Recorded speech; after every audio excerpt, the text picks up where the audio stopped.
Hey, my name is Joel from TELUS Open Connection here, Lonsdale, North Vancouver. Welcome to iPhone 16 launch day. It's finally here.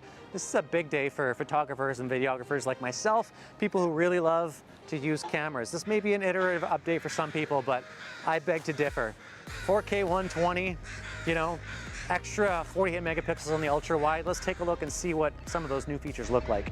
Okay, so this is how you edit it. You just hit the little lines here, the little edit button, then you go up to this time button up top here.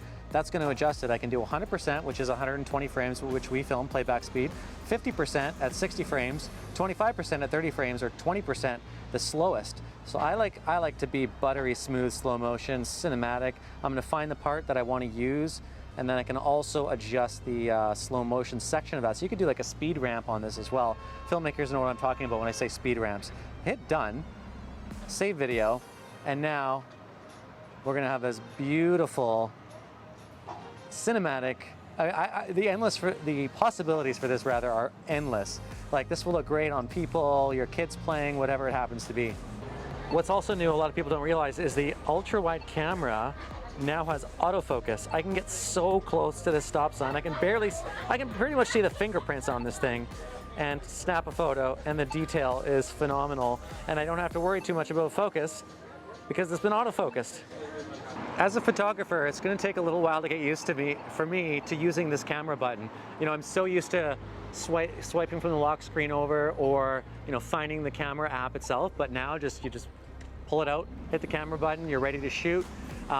This is probably going to be the hardest transition for a lot of people, is actually using the button itself, right? You do that one tap. Let me show you here. One light tap, and then you've got the zoom options here. And you have to do this pretty lightly with your finger. So this is going to be a learning curve for a lot of videographers and photographers. But I think it's a really nice implementation. I would have liked to see maybe this UI be a little bit bigger on the top, but I'm sure Apple can adjust this stuff with software changes. So I think 2 taps is where that's where you change from zoom to the depth to different exposure levels and stuff like that. So really neat feature.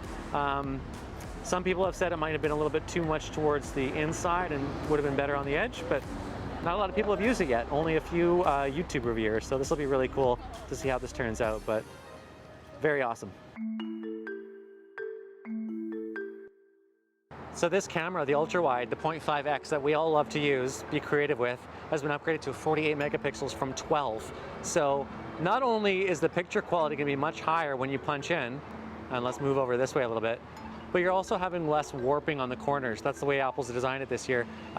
With the previous 0.5 lens, you would really have a lot of pretty big distortion. This is definitely looking a lot better. While the selfie camera didn't receive any updates necessarily this year, it's still one of the best on the market. I mean, you can see direct sunlight behind me, and my face is perfectly lit. The RBC building behind me, perfectly lit. I don't really know how you can get better than that, computational photography and videography. And there's our cameraman right there. Perfectly lit. So if you're interested in looking at the iPhone 16, 16 Plus, 16 Pro, 16 Pro Max, here at Lonsdale, 1801 Lonsdale, North Vancouver, or we have 9 other locations, 1 in Alberta and Calgary, we've got you covered. Visit us at openconnection.com. You'll see all the locations, store hours, everything you need to know about the brand new iPhone 16 lineup.